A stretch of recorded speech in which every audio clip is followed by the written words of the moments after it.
정말 크게 벌어집니다. 차액이요? 네. 대박이다. 세금이 진짜 크다. 세금만으로도 이런 큰 차이가 나는 겁니다.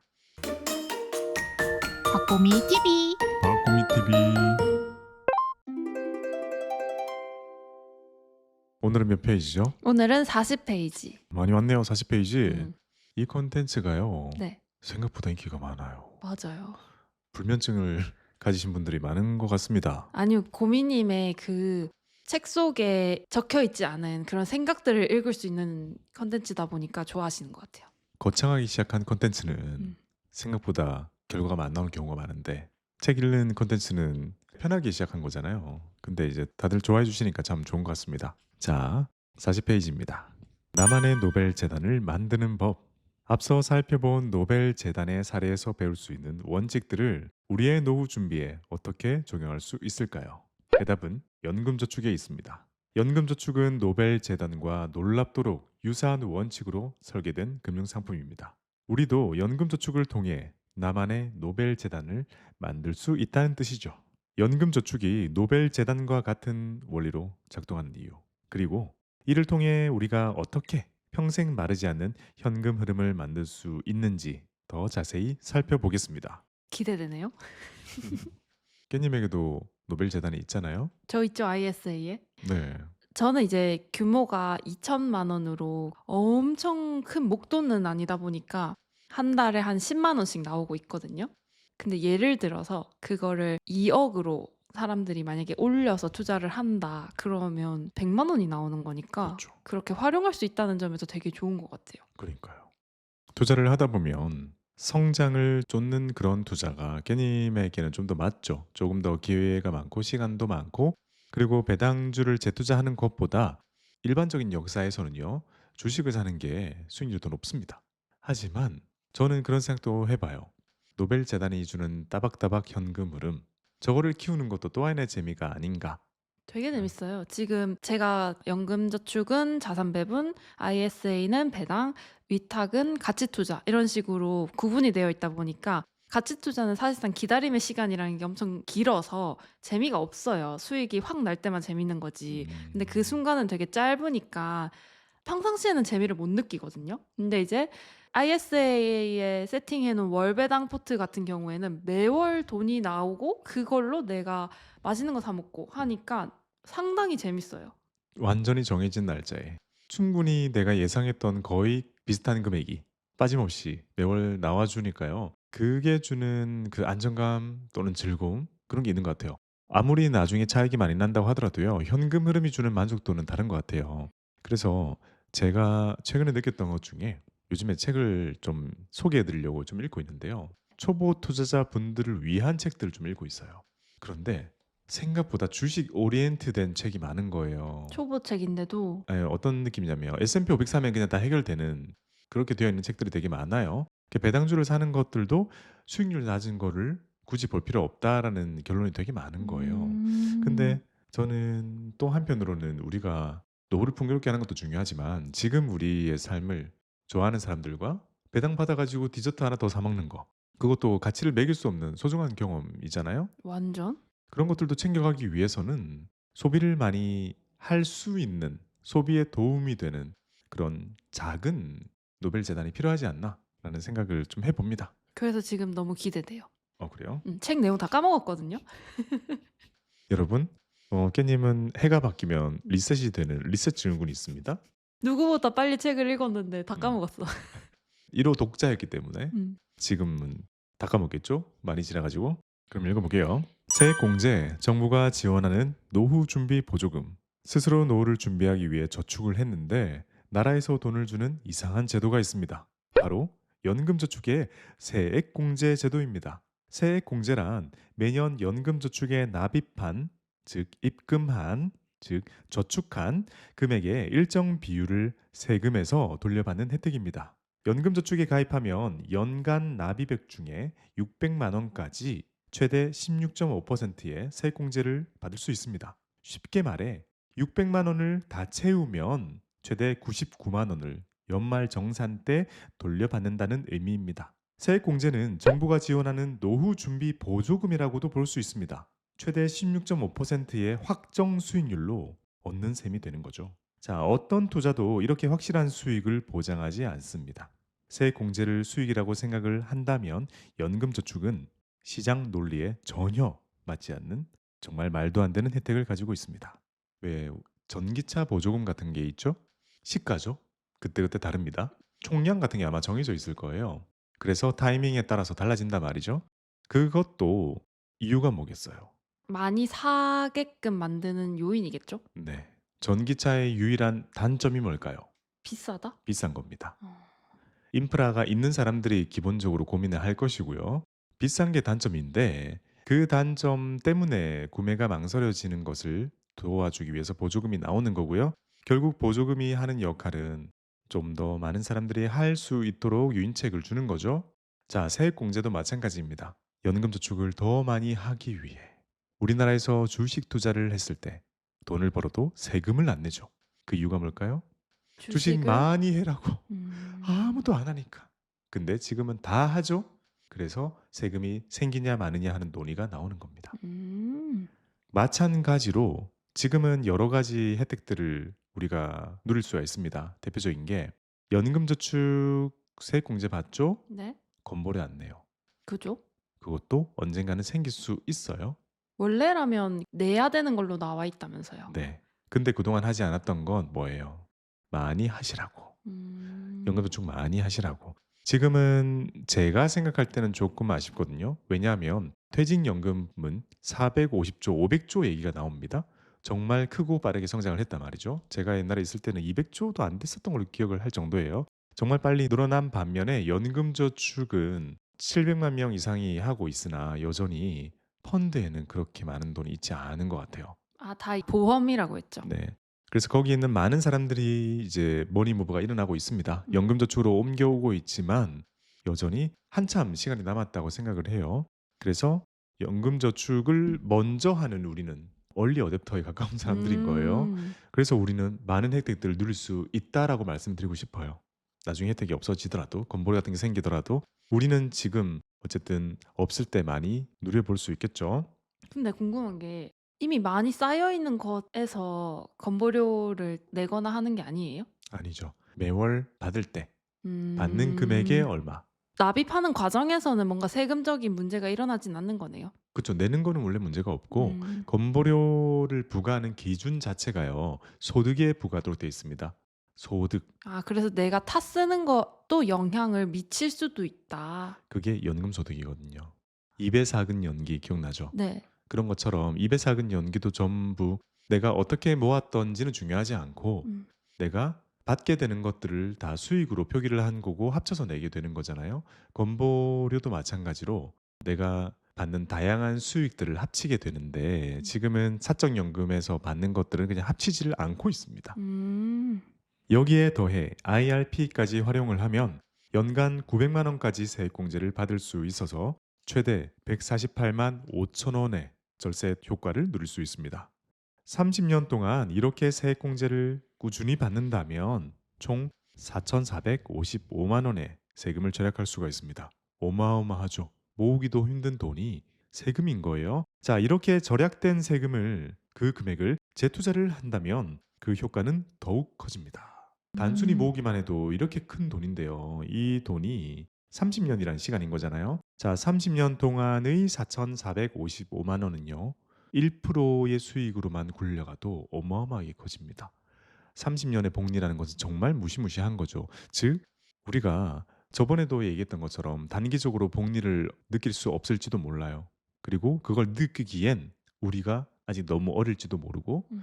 그리고 우리의 투자 구력도 너무 짧을지도 모릅니다. 하지만 만약에 그런 복리를 와, 이거구나라고 느낄 때는 우리가 나이가 들어 있어야 하고 음. 많은 돈이 이미 풀어나 있는 거를 확인해야 되는 거잖아요. 그죠? 그러니 지금은 믿고 가야 되는 부분인 겁니다. 4천만 원이 가까운 돈을요. 30년이라는 시간 동안 전혀 불리지 않는데 4천이라면 1% 한다고 하면 어마어마하게 불어날 것이고요. 음. 이게 7%의 기대 수익률로 복리를 불어난다고 한다면 아마 우리가 모을 수 없는 돈일 겁니다. 계산을 하는 건 어렵지 않을 거예요. 하지만 우리가 확실히 알 수 있는 건 정말 큰 돈이 된다는 거죠.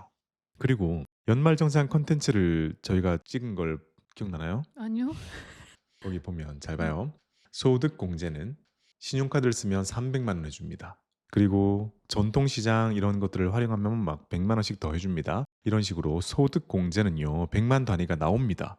왜냐하면 거기에 세율을 곱하기 때문이죠. 그냥 소득 자체를 그만큼 빼주는 거니까 크게 빼줄 수 있는 거잖아요. 그쵸. 근데 세액공제는 어떤가요? 세금을 그만큼 줄여주는 겁니다. 세액공제는 10만 원, 20만 원, 30만 원 이런 식입니다. 자, 세액공제라는 건 그만큼 세금을 바로 빼주는 건데 수치가 매우 낮아요. 그쵸? 소득공제에 비해서. 근데 여기는 어떤가요? 우리가 연금저축의 IRP의 세액공제 금액을 보면요. 소득공제인 줄 착각이 들 만큼 100만 원 훌쩍 넘는 돈이 나옵니다. 이게 진짜 최고인 것 같아요. 정말 큰 거죠. 게다가 ISA의 만기 자금을 연금 전환을 했을 경우에는 최대 300만 원만큼 세액공제를 더 받게 되죠. 300에서 연금 전환한 금액의 10%만큼을 세액공제해 준다는 거예요. 그러면 3천만 원까지 인정해 네. 주겠다는 거네요. 그쵸. 3천만 원을 옮긴 사람은 음. 그중에 10%인 300만 원만큼을 네. 세액공제 계산식에 넣어 주겠다는 거고 그 300만 원이 세액공제로 넘어가게 되면 13.2% 또는 16.5%의 세액공제를 받게 되는데 16.5를 받는 사람은요. 마지막 환급 받게 되는 세액이 190만 원이 넘어가게 돼요. 거의 200 가까이 만들어진단 말이죠. 진짜 연금저축 하나만으로 세액공제 구간이 높으신 분이 꽉꽉 채우다가 연금 이전까지 꽉 채운다면 3년에 한 번 정도는요. 거의 거의 200에 가까운. 월급을 돌려받는 일이 벌어지는 겁니다. 음. 그만큼 요즘에는 재테크라는 게 유행하지가 않아요. 왜냐하면 연금저축이 종결했기 때문이죠. 그거 하나만 해도 다 돌려받을 수 있으니까. 네. 예전에는 소장펀드, 재형저축 이런 것들이 있었단 말이에요. 지금 그런 얘기 안 하잖아요. 이제 젊은 친구들의 투자도요. ISA를 중심으로 하는 저비용의 ETF 지수 투자 이런 것들이 대세가 된 겁니다. 더 이상 좀 더 짜여진 구조를 할 필요가 없죠. 너무나 잘 알아서 하시기 때문이죠. 좀 변화 같습니다. 지금 연금저축의 장점을 소제목으로 해서 글을 쓰셨군요. 네. 연금저축을 배우기 위해 우리는 노벨재단을 미리 빌드업을 했던 거죠. 자, 과세 이연 노벨재단의 세금 면제와 유사한 효과. 앞서 노벨재단의 자산이 크게 성장한 요인은 세금 면제 혜택 덕분이라고 했습니다. 노벨재단은 투자 수익에 대해 세금을 내지 않아 복리 효과를 극대화할 수 있었죠. 우리에게도 비슷한 혜택이 있습니다. 바로 연금저축의 과세 이연입니다. 자, 과세 이연이란 말 그대로 지금 내야 할 세금을 나중에 낸다는 뜻입니다. 연금저축에서 발생하는 대부분의 투자 수익에 대해서는 나중에 연금을 수령할 때까지 세금을 내지 않습니다. 자, 여기서 좀 얘기를 하고 가볼까요? 비과세라고 부르지 않아요. 과세 이연이라고 부릅니다. 근데 거의 안 내는 것처럼 느껴지는 이유는요. 밀어주는 게 30년, 40년, 50년 이렇게 밀어주기 때문인 거죠. 그런 생각 해볼 필요가 있어요. 만약에 깻님한테 제가 지금 100만 원을 빌려주면서 30년 뒤에 갚으세요. 깻님은 이걸 자산으로 받아들일까요? 빚으로 받아들일까요? 30년 뒤에 갚는 거면 자산이죠. 그죠? 30년 뒤에 고민해도 늦지 않을 것 같죠? 내가 이거 쓸 때도 이거 갚아야 되는 돈인데 라고 쓰진 않죠. 예를 들면 100만 원을 하루 만에 탕진하기로 했어요. 어디 가서 쓰면서 이거 갚아야 되는 돈인데? 라면서 망설이진 않죠. 그렇죠? 그만큼 우리가 느끼는 건 먼 미래에 갚아도 된다는 것은 거의 비과세 같은 느낌을 준다는 겁니다. 그게 연금저축의 과세 이연이고요. 그리고 여기서 제가 표현한 것 중에 퀴즈가 있습니다. 연금저축에서 발생하는 대부분의 투자 수익에는 대부분의 이게 뭘 의미할까요? 연금저축에서 발생하는 투자 수익의 대부분을 과세 이연해줘요. 왜 대부분만 과세 이연을 해줄까요? 대부분이라는 건 한두 개 안 해준다는 정도의 의미죠. 그죠? 그러니까 우리가 이 계좌에서 뭘 해도 벌어도 다 과세 이연을 해준다는 거예요. 뭘 안 해주나요? 미국 과세 주식에서 받는 배당금. 걔는 이제 안 해주기 때문에 일부만 해 주는 거죠. 걔는 크레딧을 넣어주니까 일부만 해주는 거죠. 그래서 대부분이라는 표현이 모호하게 느껴질 수 있으나 가장 정확한 표현이라고 생각을 했어요. 이는 과세가 미뤄지기 때문에 납입 기간 동안 세금으로 유출되는 자금을 최소화하고 투자 수익을 재투자해서 더 많이 불릴 수 있다는 점에서 노벨 재단의 세금 면제와 유사한 효과를 제공합니다. 자, 일반 계좌에서 1,000만 원을 투자해서 30%의 수익, 300만 원을 벌었다면 우리는 수익의 15.4%인 46만 원을 세금으로 내야 됩니다. 자, 여기서 말하는 15.4%라는 건 14%의 배당 소득세와 1.4%의 지방 소득세가 합쳐져 가지고 15.4가 되는 거죠. 하지만 연금저축계좌에서는 이 세금을 내지 않고 그대로 재투자할 수 있습니다. 그렇게 되면 다음 투자액은 1,300만 원이 되어서 복리 효과가 극대화됩니다. 과세연이 얼마나 강력한지 구체적으로 예를 들어 보겠습니다. 월 50만 원씩 연 600만 원입니다. 제가 왜 이렇게 가정을 했을까요? 세액공제 받을 수 있는 한도가 600만 원이라서. 그렇죠. 너무 환상적인 투입 금액이죠. 세액공제를 꽉꽉 채워서 받을 수 있는 월 50만 원이면 백스값인 겁니다. 자, 이걸 연 7%의 수익률로, 자, 7%라는 것은 많은 연금 그리고 기금들이 타깃팅하는 목표 수익률입니다. 7%를 타깃팅하는 이유는 간단합니다. 쉬우니까. 네. 쉽다고 우리가 4%로 운용해 주면 안 되겠죠? 그죠? 이거 뭐야? 돈 주고 맡겼더니 내가 하는 것보다 수익률이 낮네? 이런 소리 들 겁니다. 장기적으로 7을 맞추는 거는 매우 어려운 일이에요. 개인 투자자들의 눈높이는 당연히 10 넘게 있겠지만, 그리고 초장기 투자를 한다면 7 이상 뽑겠지만, 우리가 기금 운용을 할 때 인플레를 이기면서도 남의 돈을 장기적으로 매우 높은 확률로 돈을 벌기 위해서는 7%로 목표 수익률을 잡게 되죠. 그리고 30년간 투자한다고 가정을 했습니다. 30년은 또 어떤 계산일까요? 취업하고 나서 연금을 타 쓰기 전까지. 네. 보통 한국 사람들의 일반적인 라이프 사이클을 반영한 거고, 저도 거의 비슷한 스케줄을 가지게 될 것 같아요. 30 즈음에 취업을 해가지고 65세 때 국민연금을 받게 되니까요. 우리가 직업과는 상관없이 어느 정도 국민연금을 받는 그 시간까지 30년이라는 시간은 확보가 되죠. 자, 이렇게 월 50만 원을 연 7%의 수익률로 30년간 투자한다고 가정을 해보겠습니다. 자, 오른쪽의 표를 보시면 수익에 대해서 과세 이연이 되는 연금저축과 15.4%의 세금을 내는 일반 계좌의 자산 성장을 비교한 것입니다. 같은 기간에 같은 금액을 투자하면 과세연 효과로 인해서 연금저축과 일반 계좌의 차이는 무려 1억 1,627만 원, 23%만큼 정말 크게 벌어집니다. 차액이요? 네. 대박이다. 세금이 진짜 크다. 세금만으로도 이런 큰 차이가 나는 겁니다. 일반 계좌에서 투자를 계속해서 이 정도의 수익을 낸다면 그래도 이건 나은 케이스입니다. 왜요? 왜냐? 우리는 많이 봐왔죠. 투자를 하지 않고 은행에 수집 출금해 있는 돈들.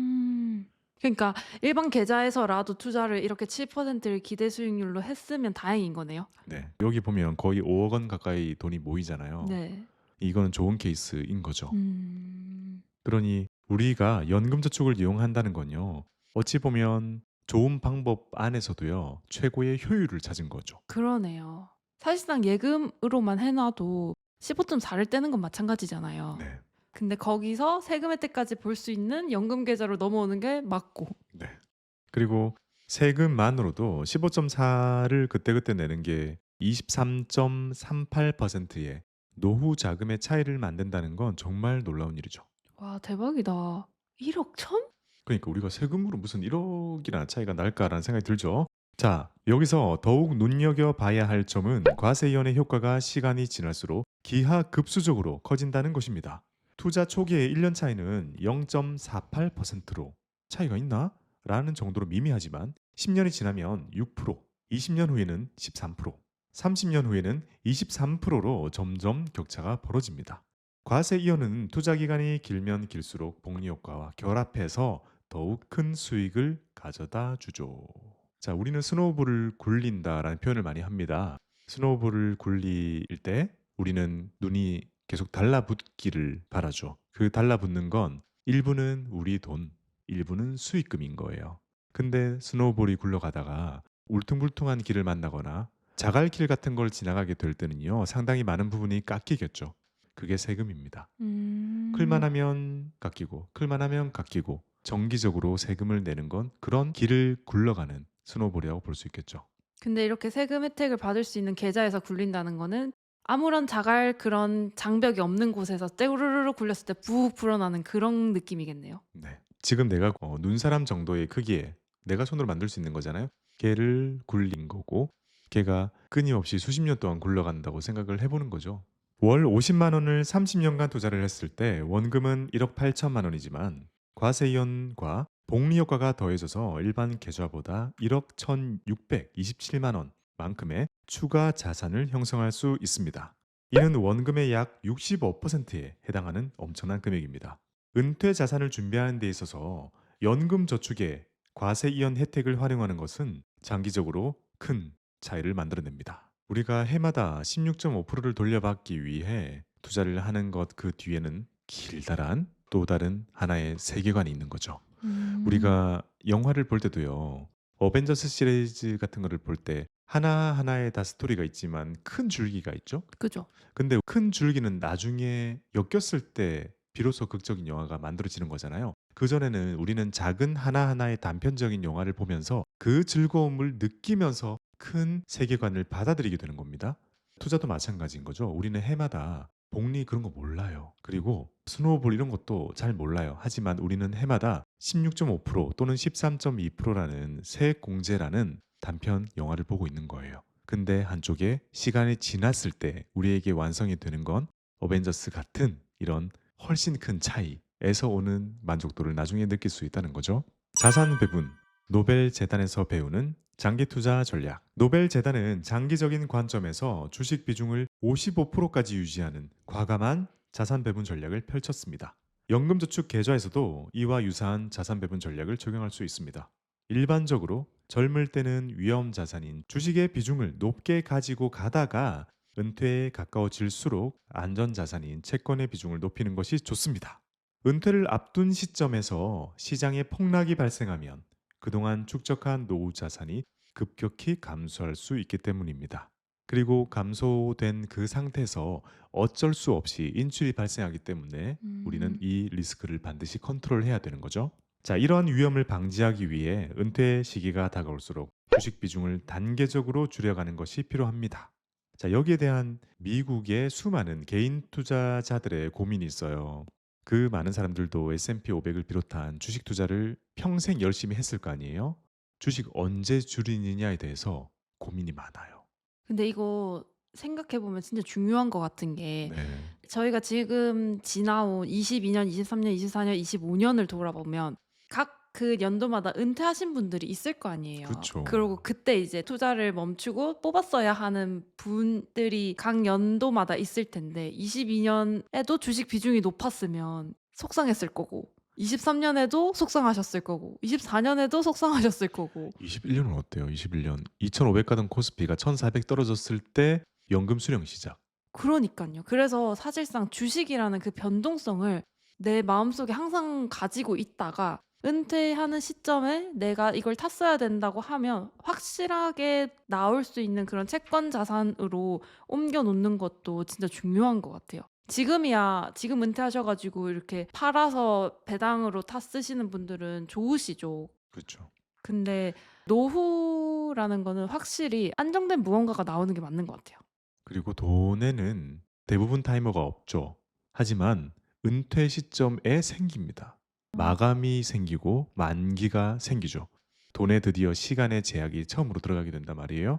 그걸 꼭 컨트롤을 해야만 하는 거죠. 그래서 미국에서는 그런 얘기를 되게 많이 해요. 은퇴 10년 전에 채권을 확 늘리는 걸 많이 해요. 10년씩이나 전에요? 그런 거를 해요. 그러니까 사람들이 어. 단계적으로 줄이는 것에 대한 사실 그 경험을 해 봤을 리가 없죠. 그죠. 그러니 모든 사람들이 다 처음 하고 평생 한 번 하는 그런 전략이 될 거기 때문에 저마다의 해결책을 찾아 나서고 서로 막 그런 얘기를 많이 한대요. S&P 500 전부 다 담고 처음에는 출발했을 거 아니에요. 그런데 이렇게 저렇게 하다 보면 어느새 40대, 50대가 다가오게 되면 은퇴가 슬슬 보이게 되죠. 하지만 10년 남은 거거든요. 근데 그때쯤에 선택하는 사람도 많다고 하더라고요. 어. 그런데 거기에 대해서 제가 여러분들에게 책을 통해 제안해 드린 거는요. 앞에 그림을 보시는 것처럼 포트폴리오 자체를 적극적인 거랑 보수적인 거랑 배당 포트로 돼 있는 거랑 이렇게 세 개로 나눈 거잖아요. 그러니까 은퇴 시점 바로 직전에는 보수적인 포트를 가지고 있어야 되는 거죠. 연금 저축은 일반 투자와 달리 단기 변동성에 흔들리지 않고 장기적 관점을 유지할 수 있습니다. 55세 이전에는 인출이 제한되기 때문에 단기적인 시장 변동에 감정적으로 반응을 하거나 성급한 결정을 내릴 가능성이 낮습니다. 이는 장기 투자의 진정한 혜택을 누릴 수 있게 해주는 구조적 장점이자 투자 심리 관리 측면에서도 매우 유리한 조건입니다. 자, 이건 우리가 생활 속에서 쉽게 발견할 수 있습니다. 시장이 폭락했을 때를 떠올려 봅니다. 연금 계좌 안 열어봐요. 자, 어. 폭락했던 때 4월 7일 관세, 8월 5일 엔캐리 청산. 정말 기억이 많이 나는 해였어요.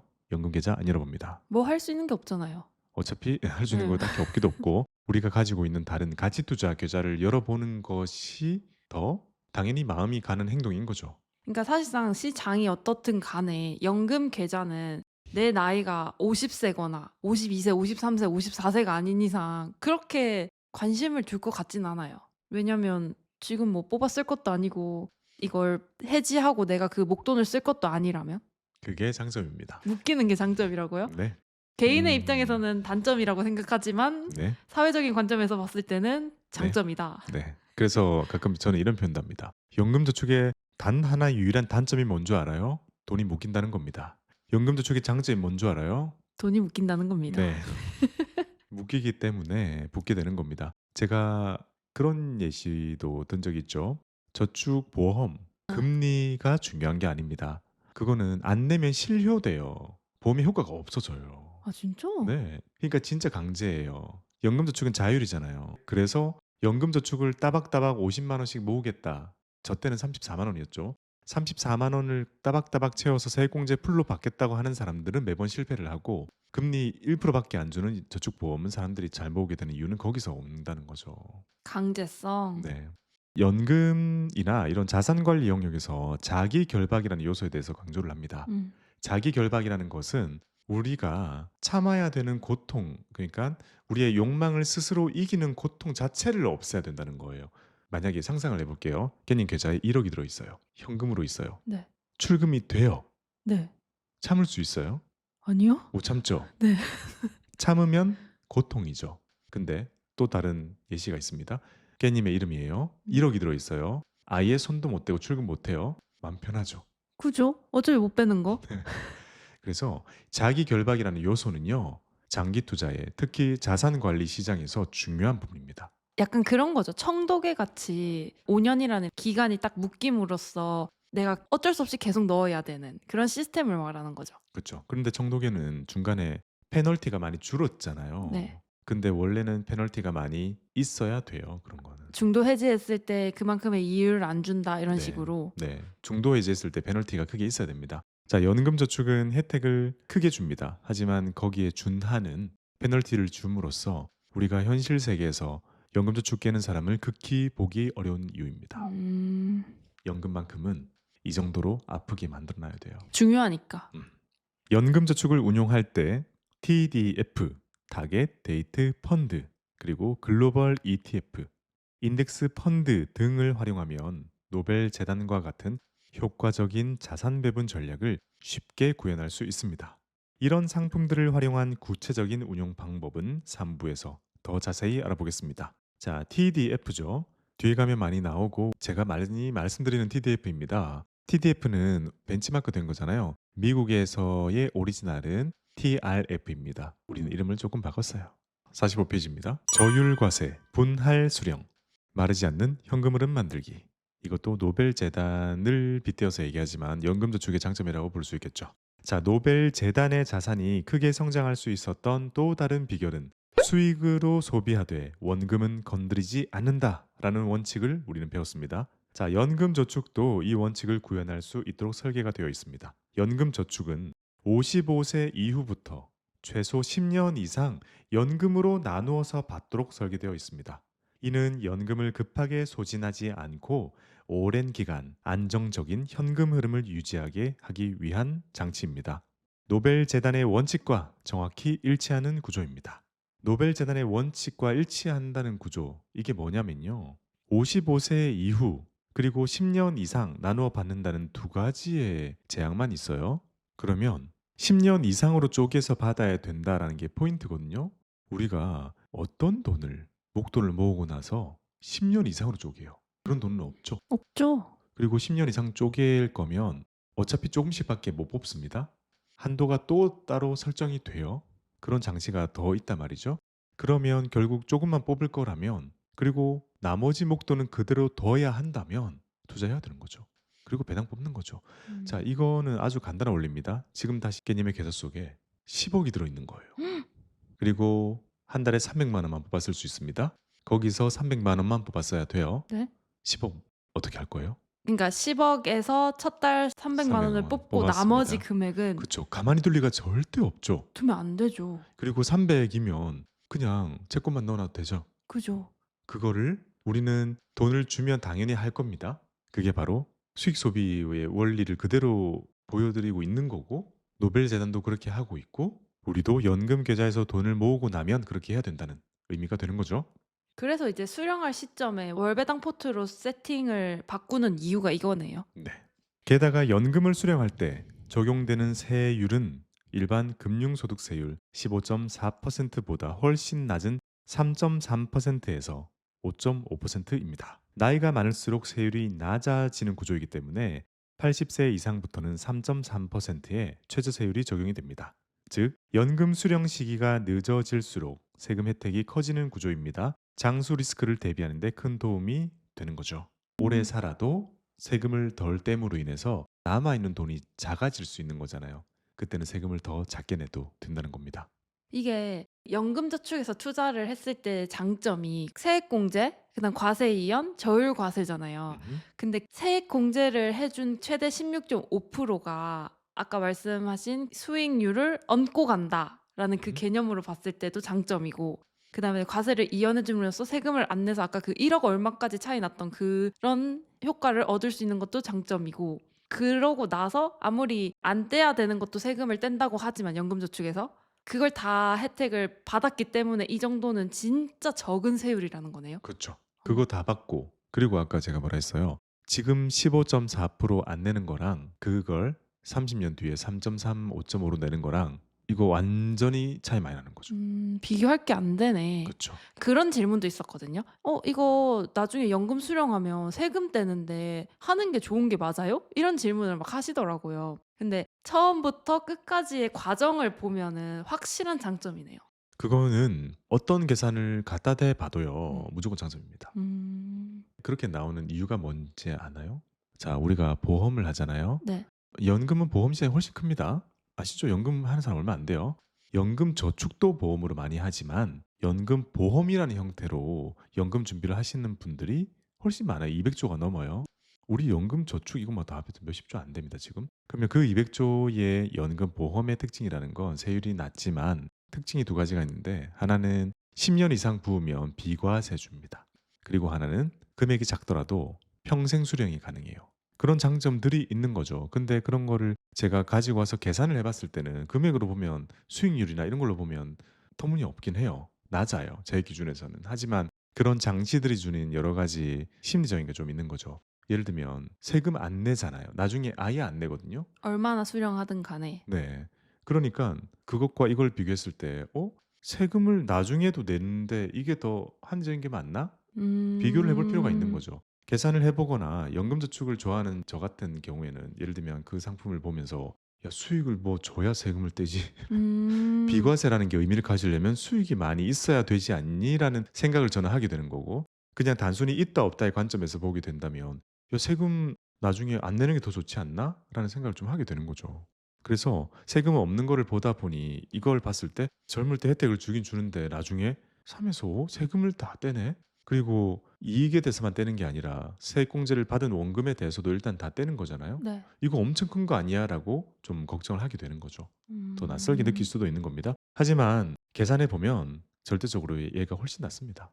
그리고 여기 3.3에서 5.5%라고 표기를 하잖아요. 네. 이게 저는 표기법이 좀 어렵다고 생각을 하거든요. 저도 책을 쓰면서 글로 써야 되니까 옆으로 적었죠. 우리가 5.5에서 3.3이라고 표현하면 이상하잖아요. 근데 그게 맞잖아요. 그쵸. 그게 순서는 그러니까 작은 것부터 적어야 되니까 3.3에서 5.5%입니다. 또는 제가 구두로 표현할 때는 3에서 5%만 내면 됩니다. 이렇게 편하게 얘기를 하거든요.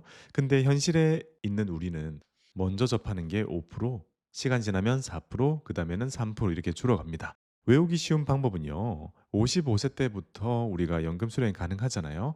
50대, 60대는 5.5%, 70대는 4.4%, 80대 넘으면 3.3%. 네, 그렇게 외우는 게 제일 쉽습니다. 자, 연간 1,500만 원 이하로 연금을 수령하면 저율과세 혜택을 받을 수 있어서 효율적인 노후 자금 관리가 가능합니다. 노벨 재단이 수익의 일부만 사용했던 것처럼 우리도 연금 자산의 4에서 5% 정도만 매년 인출을 한다면 원금을 거의 그대로 유지하면서도 평생 안정적인 소득을 얻을 수 있죠. 자, 여기서 우리가 또 체크하고 넘어가야 될 것.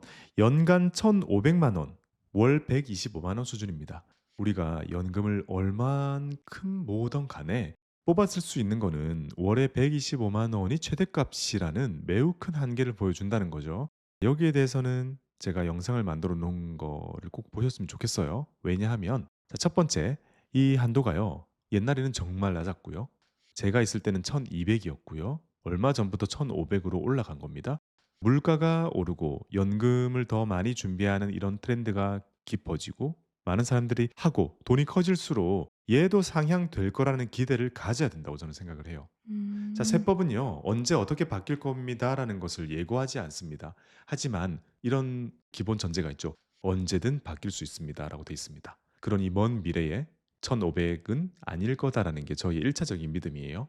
그렇다면 우리가 연금을 받을 수 있는 한도가 많이 없을 것 같아서 연금을 많이 안 모으는 건 너무 이른 판단이라는 거죠. 마치 그런 거죠. 제가 자주 듣는 예. 이혼할 것 같아서 결혼을 하지 않는?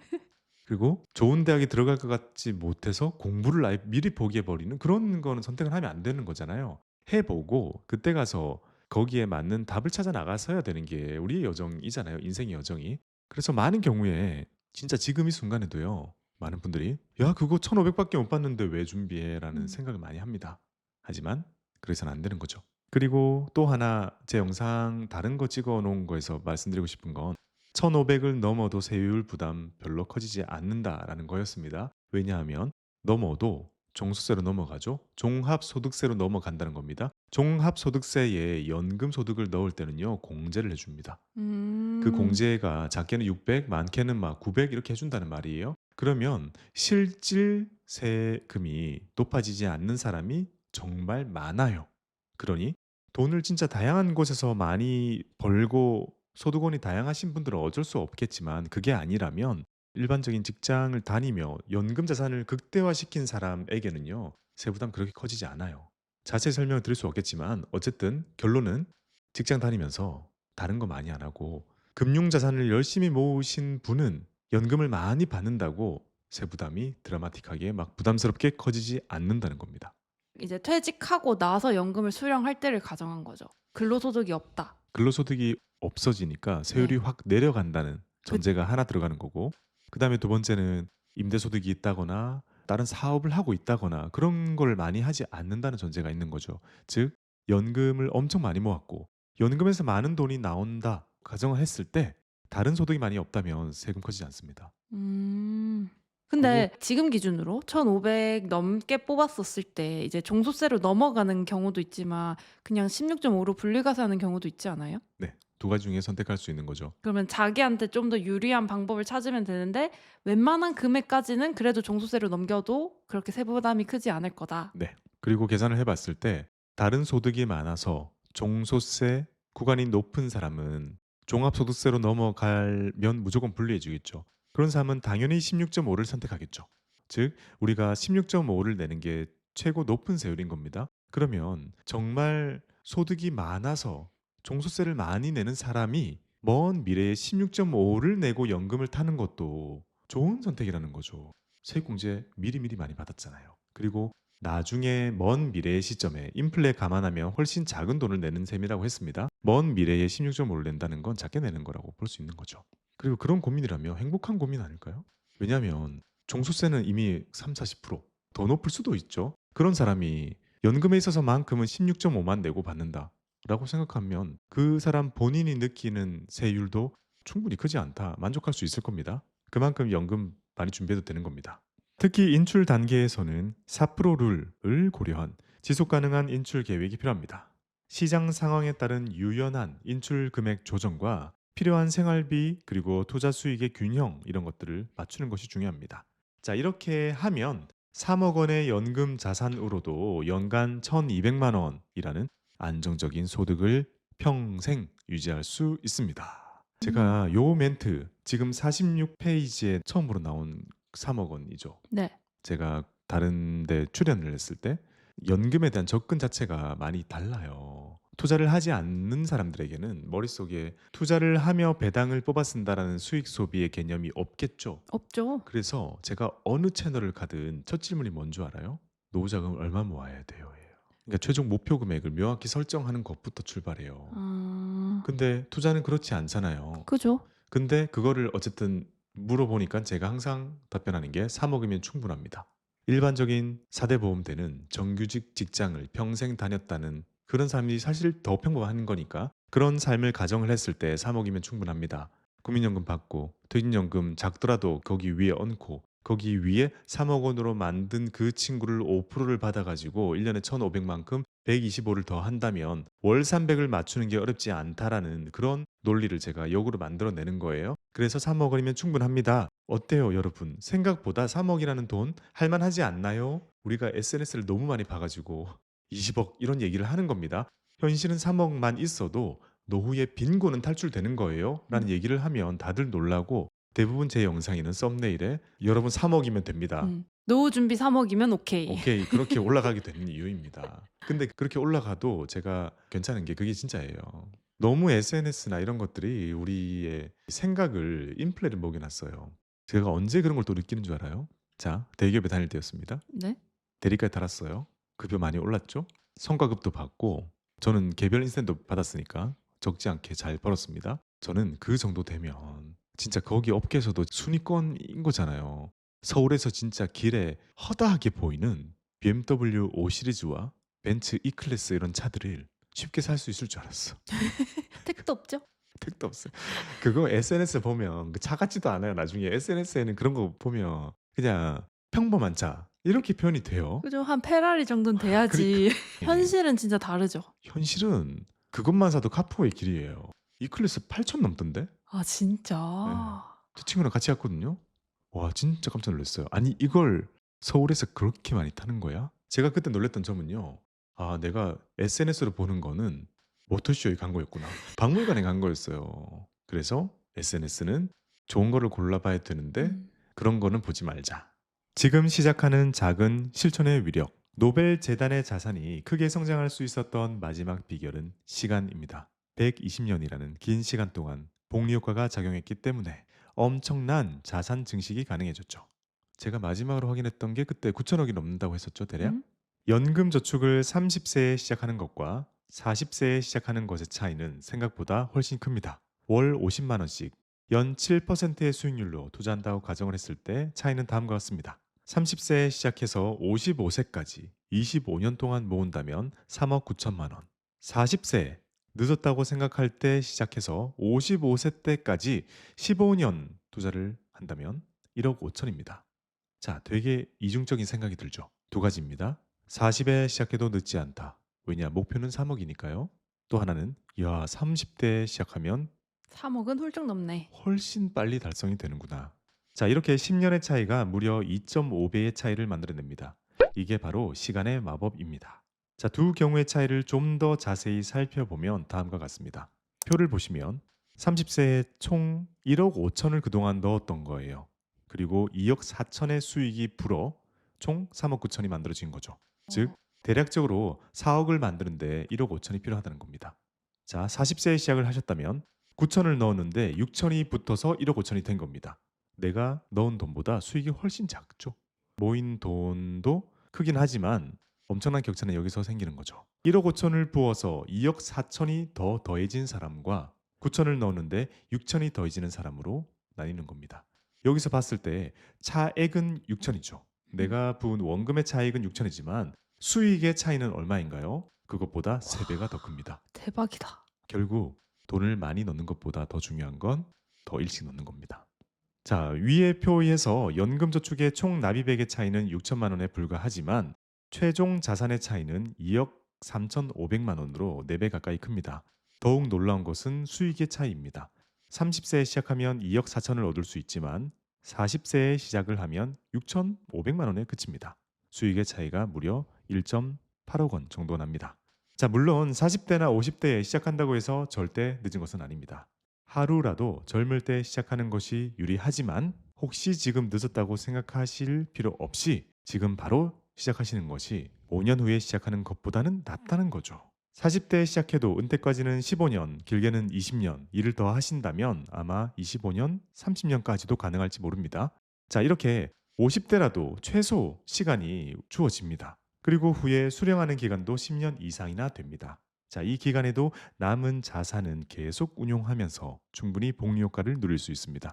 게다가 4, 50대는 소득이 가장 높은 시기이므로 더 많은 금액을 투자할 수 있는 여력이 있기 때문에 그만큼 세액공제도 더 많이 받고 더 많이 연금도 준비를 할 수 있는 겁니다. 예를 들어 40세에 시작을 하더라도요. 월 100만 원을 투자한다면 55세에 3억 1천만 원을 모을 수 있습니다. 그건 30세에 월 50만 원 투자한 것보다 더 많은 자산을 형성할 수 있다는 거죠. 그러니 음. 충분히 많이 넣을 수 있는 시기에 시작을 한다면 그 시간의 차이도 상당히 극복이 된다는 거죠.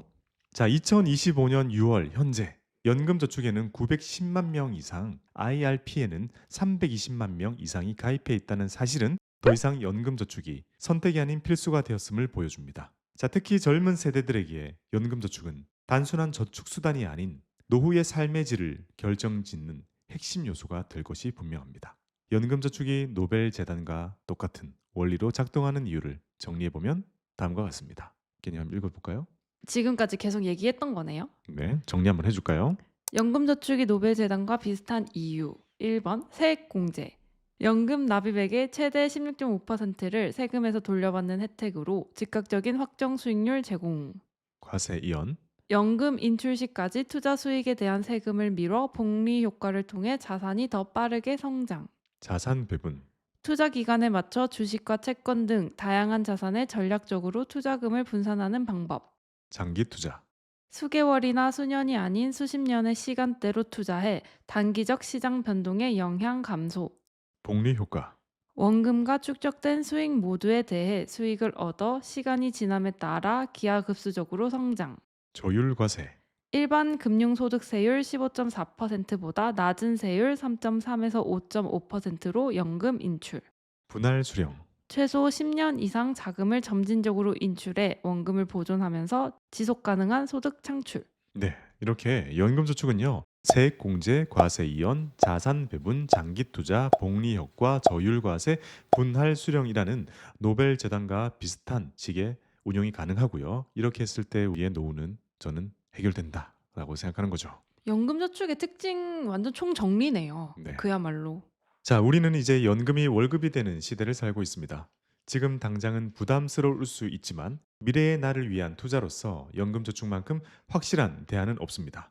지금까지 연금저축이 왜 중요한지, 그리고 마르지 않는 현금 흐름을 지닌 노벨 재단의 운용 원칙과 어떻게 유사한지를 살펴봤습니다. 다음 장에서는 이런 원칙들을 실제로 어떻게 적용할 수 있는지, 구체적인 실행 전략과 함께 어떤 계좌에서 어떤 상품에 투자해야 하는지, 그리고 어떻게 관리해야 하는지 자세히 알아보겠습니다. 여러분만의 노벨 재단을 만들기 위한 실질적인 로드맵이 기다리고 있습니다. 와, 드디어 실전으로 간다. 이 실전이 오기까지 거의 진짜. 50페이지를 할애를 했습니다. 진짜 오래 기다리셨습니다. 50페이지는요, 진짜 맛배기이지만 기본적인 걸 눌러 담기 위해 이제 노력을 많이 했습니다.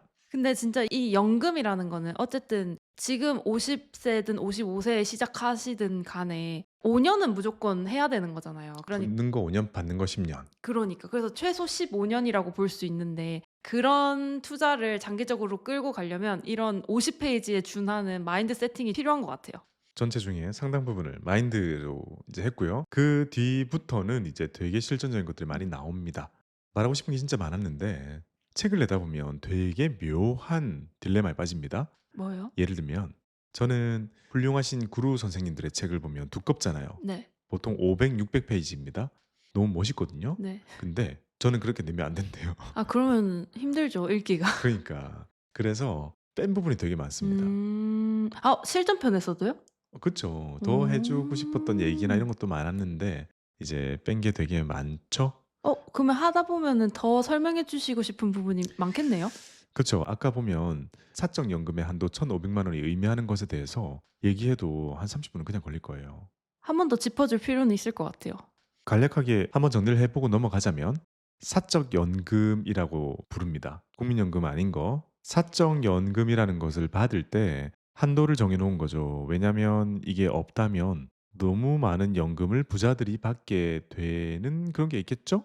그래서 한도가 다 있는 것 같아요. 1,500만 원의 한도를 걸어 놨습니다. 그러면 우리는 연금을 3억 이상 모으게 될 텐데 5% 수령을 제가 주로 말씀드리죠. 5% 수령하면 1 년에 1,500 이잖아요. 그러면 5%의 배당 이상을 뽑아 쓰게 되면 종합소득세로 넘어가게 됩니다. 근데 여기서는요. 초과분이 아니라 전체가 넘어가요. 음. 그 부분부터 유의해야겠죠?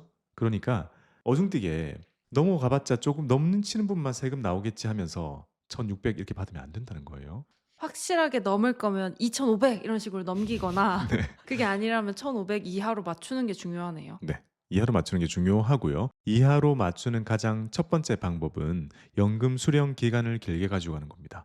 4억 이렇게 돼 음. 있으면 5%는 뽑아도 2천이 돼 버리죠. 그러면 연금 수령 기간을 더 길게 늘려서 13년, 14년, 15년, 많게는 막 20년 이렇게 신청을 하게 되면 그 월로 단순히 쪼개서 지금 첫 달 받게 되는 금액을 이제 125만 원 아래로 떨어지도록 그냥 단순히 셈을 하는 거예요. 근데 어차피 시간 길게 나누더라도 어차피 내가 받는 거는 배당을 받는 거라서 원금은 거의 유지된다는 컨셉인 거잖아요. 연금 수령 시스템은 그렇게 안 돼 있어요. 그 음. 목돈을 몇 년으로 나누어 받을지를 단순히 나누는 공식으로 돼 있단 말이에요. 그래서 우리는 어떻게 해야 되느냐. 3억 이상의 돈을 모아요. 그리고 심플하게 1년에 1,500만 원을 넘지 않도록 ETF 팔아서 출금하면 돼요. 또는 TDF로 싹 다 바꿔 놓고 그런 일반 펀드로 싹 다 바꿔 놓고 매월 125만 원 넘지 않도록 수령하도록 신청하면 돼요. 그게 어쨌든 해결책입니다. 아주 깊은 세금적인 내용은 다음에 얘기해 줄게요. 지금 깨님 눈이 음. 감기려고 그래요. 너무 졸려요. 지금 1 지금 시예요, 1 새벽 시. 1 시거든요. 근데 들으시는 분들도 졸 수 있는 게 음. 원래 졸린 사람이 얘기하면 듣다가 졸게 돼요. 근데 음. 지금 깨님도 들으면서 졸고 있고 저도 얘기하면서 졸고 있기 때문에 들으시는 분들도 음. 오늘 영상은 정말 멜라토닌처럼 코 주무실 수 있는 그런 숙면 영상이 될 것 같습니다. 자, 이제 실전으로 실전편으로 넘어가 보도록 하겠습니다. 재밌을 것 같아요. 그쵸. 음.